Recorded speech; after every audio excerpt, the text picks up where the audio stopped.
Mystery solved. We'll see. Back to the kitchen now. John is with JR from JR's Packing House Cafe. John?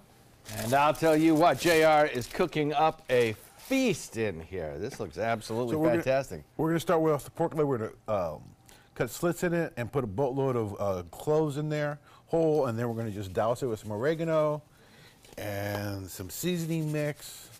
And in case you didn't have enough garlic, we're going to add more garlic to it. So we're just going to keep going with the garlic. So, and then it's going to turn out, and we're going to cover it, and you get to add some more, and there you go. A lot of salt, actually. And afterwards, we got a grate here. So we're going to spray the grate first so it doesn't stick, and cook it bottom side up first, then turn it over, and we're going to add our sugar water so it gets nice and crispy.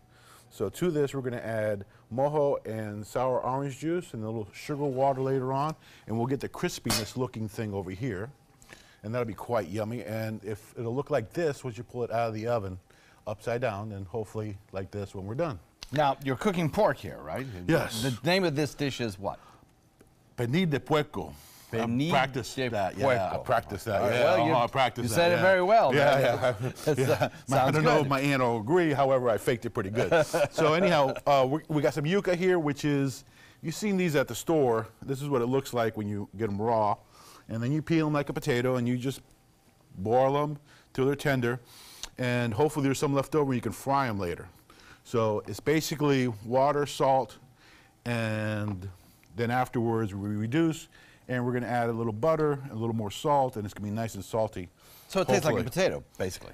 Basically, but no, we made mojo right here, which is the garlic and onion and olive oil, and again, the sour orange mix, and that's going to be served on the side, so you can add that to the pork or to the yuca. We leave that on the side in case people don't like it.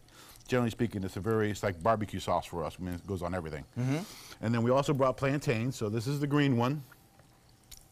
And what you do, peel it and you cube it, and you cut it into cube size like this.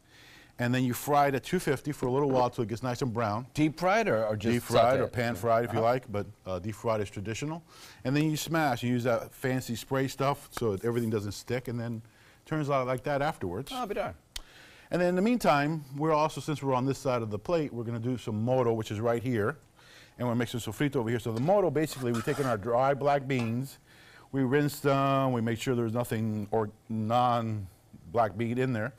And it's going to cook. Like now, little stones or something like that. Yeah, Yeah. We don't want those in there. Right. Anyhow, this has more water than it normally would because we want the color to turn out like that. So it's traditionally it's called the moto, which is Moors and Christians, black and white mixed.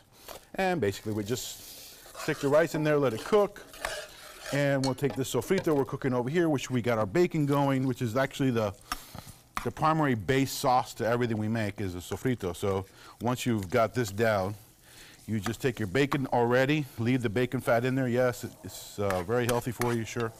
And now for the mojo, you make sliced onions, and for the sofrito, you'd make chopped onions. So that just cooks in there. And you can already smell it here. And once that goes a little bit longer and it gets a nice translucence to it, we're going to probably skip the translucent part for timing. We'll add a little peppers. We'll add some bay leaves. We'll add some olive oil as needed, and the bay leaves, and the cilantro at the end, though. And that basically does our Cuban-style dinner. Once this is boiling, we reduce, get rid of some of the water, add more, and add a boatload of butter. Well, it sounds absolutely fantastic. JR's Packing House, an institution on the Sun Coast. Go to mysuncoast.com, click on the dining button. It'll take you right there with all the video instructions that JR just provided. JR, thanks very much. Can't wait to tuck in. Thank you. Looks great. We'll be right back.